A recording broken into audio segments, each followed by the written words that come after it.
Calme, calme. On va faire le maximum pour rester calme et ne pas utiliser un langage trop vulgaire, les amis. J'espère que vous allez relativement bien, sans froid. On garde son sang-froid tel un Jedi. 2 points de perdu pour le Barça ce soir face à Retafe.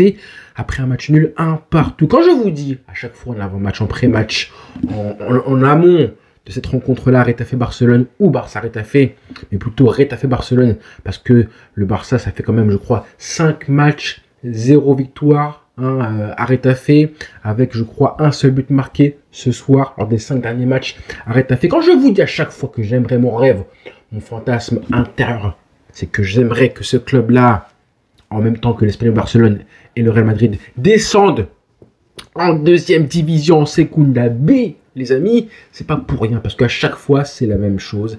À chaque fois, c'est la même rengaine. Que voulez-vous débriefer? Tactiquement parlant, on peut débriefer un petit peu ce qui s'est passé tactiquement, on peut.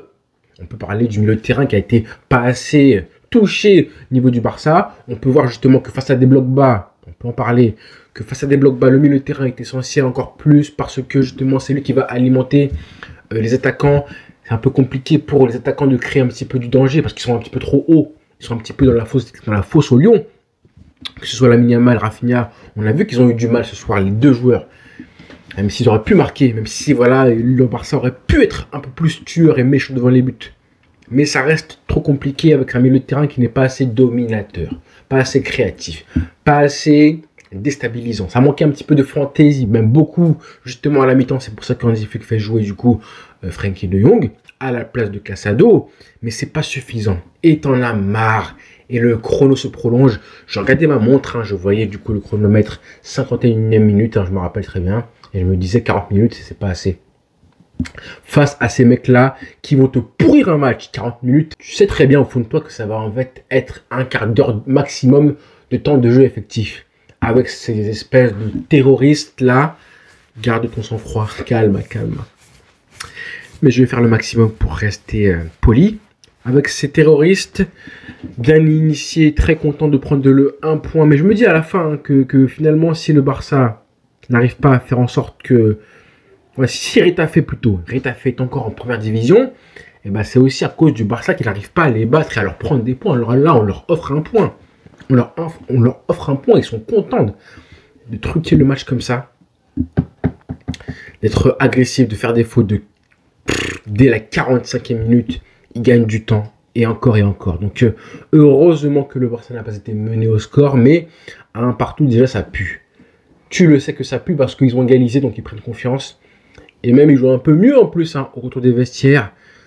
Et après, évidemment, au bout de 60 minutes, là, ils ferment boutique, ils font des changements, ils perdent du temps à chaque changement, les crampes à l'heure de jeu, alors qu'on sait très bien comment ça va se passer. Il y a un moment même, il y a un centre, je crois, c'est Rafinha qui centre assez fort. Et ça atterrit sur la cheville du joueur. Et il trouve le moyen de simuler comme quoi il a mal. Sur une frappe qui arrive sur sa cheville. Bref. Oh là là là. Cette équipe-là, qu'elle soit maudite. Ce sera ça le titre de la vidéo. Je bégaye. Ce sera que cette équipe soit maudite. J'en peux plus. Franchement, les mecs qui sont formés au Barça, comme Aleñá, comme Carles Pérez, et qui finissent à Retafe, les mecs. Mais posez-vous des questions. Posez-vous des questions. Encore les mecs comme Alvaro, là, qui était au Real Madrid, je comprends, lui, t'as pas le niveau du Real. Tu finis à Retafe.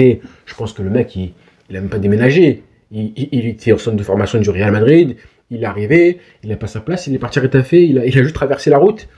C'est à côté. Donc je comprends pour un mec comme ça. Mais les mecs de la Masia, franchement, les mecs comme Aleñá que je vois tacler maintenant, je l'ai vu plus au sol qu'avec le ballon, Aleñá. Je l'ai vu plus au sol à tacler avec des tacles glissés, des contacts, que balle au pied. Carles Aleñá formé à la Masia, les frères. Mais bon, comme je dis souvent, face à Retafe, c'est toujours au Barça de faire le nécessaire pour être tueur, pour marquer des buts, un but de plus que l'adversaire. Face à Retafe, c'est ça qui compte. La manière, on s'en fout. La manière, on s'en fout. Il faut prendre les 3 points. Et c'est comme ça que tu gagnes une Liga. Là, ça va être très compliqué, les frères. On s'en fout de la manière. Il faut prendre les 3 points. Peu importe la manière, il faut 0 blessé. Et évidemment, le moins de fatigue possible.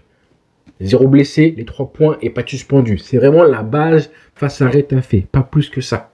C'est ce qu'on demande. Donc moi, je voulais une série de victoires consécutives. Là, ça paraît très compliqué, très compromis parce que, bon, c'est pas une défaite, mais elle fait mal. Il fait mal ce match nul-là parce que tu es potentiellement à 7 points du Real si le Real gagne demain. 7 points, c'est beaucoup. C'est beaucoup. Mais bon, c'est pas mort. Heureusement que les Calchoneros n'ont pas gagné aujourd'hui. Heureusement qu'ils ont perdu. Mais ça fait très très mal. Donc tactiquement, que tu veux parler de quoi? Les milieux de terrain, c'est vrai que tu as du mal à les trouver. Pedri, en fin de match, c'est un peu mieux, mais c'est normal parce que voilà, ils sont tous derrière. Gavi, qui fait un match assez quelconque, qui sort du coup à la mi-temps. Lamine Yamal, qui a été imprécis parfois, mais même sur les moments où il est imprécis, tu sens qu'il y a pas de...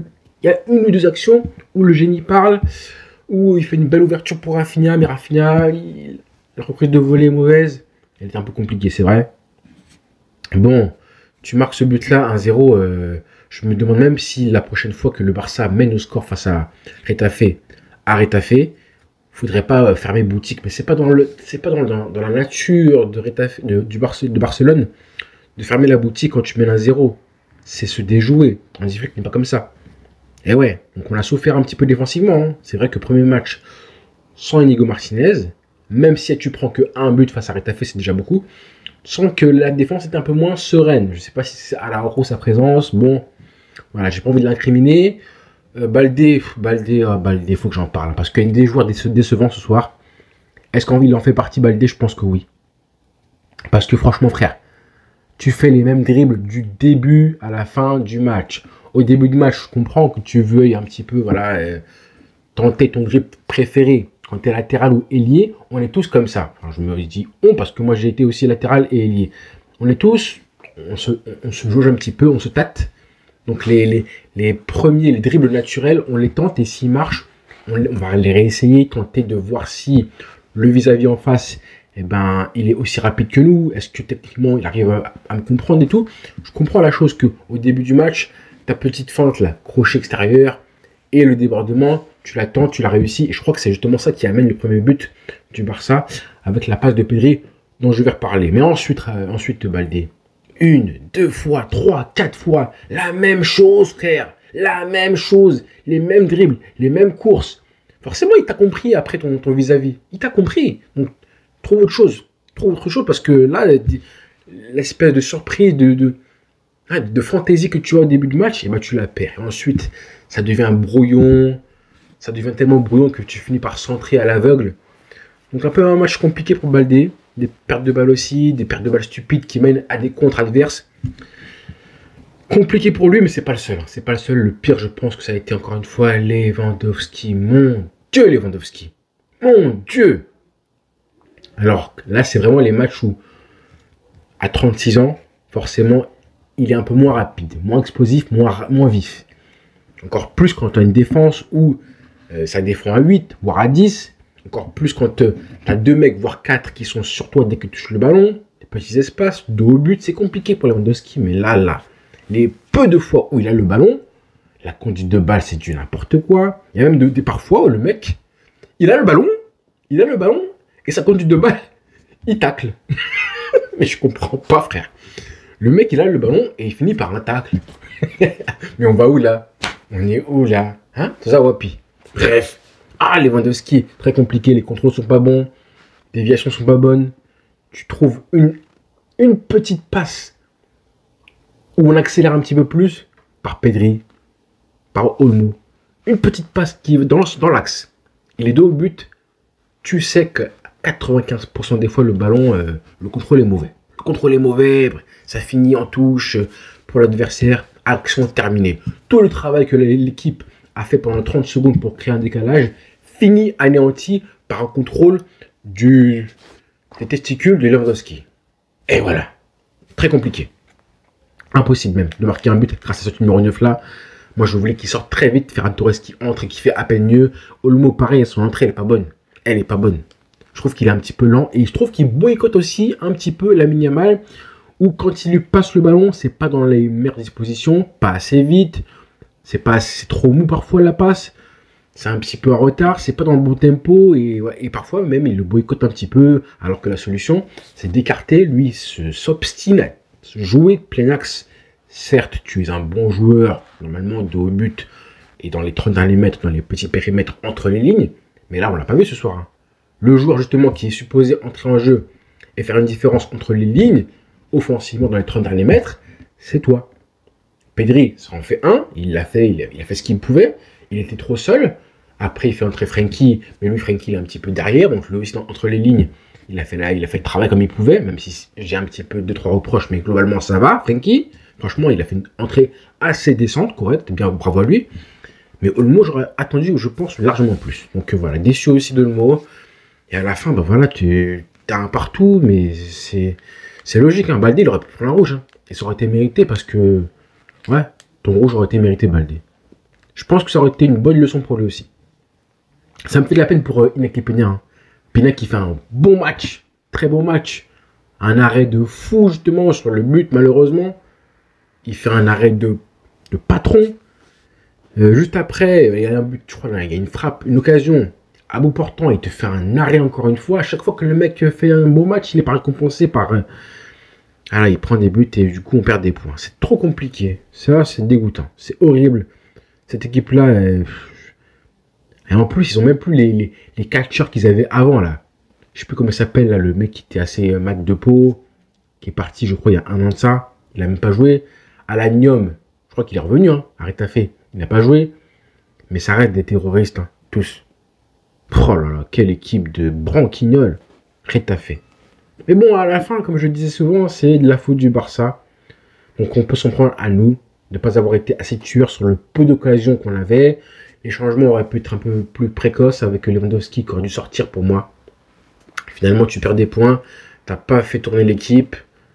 T'as pas été blessé, Dieu merci. Dieu merci. Koundé qui marque. Meskin, et encore une fois, mais il fait un match assez correct, il marque un but. J'avais envie de parler de la passe de Pedri, les frères. La passe de Pedri, elle est magnifique. Elle est magnifique, elle vient d'une action, un petit décalage, tout simple, et tu penses que le mec va encore une fois repasser par derrière, parce que la possession, le décalage, ensuite on va le créer et tout. Et là, il t'invente une action, t'invente une passe que personne n'a vue. Personne n'a vu l'appel de balle. Bon, l'appel de balle de Koundé, il est bon. Et je pense qu'il appelle aussi la passe. Mais par contre, hein, la passe qui casse, du coup, 2 lignes de 4, voire 2 lignes de 4 plus 5.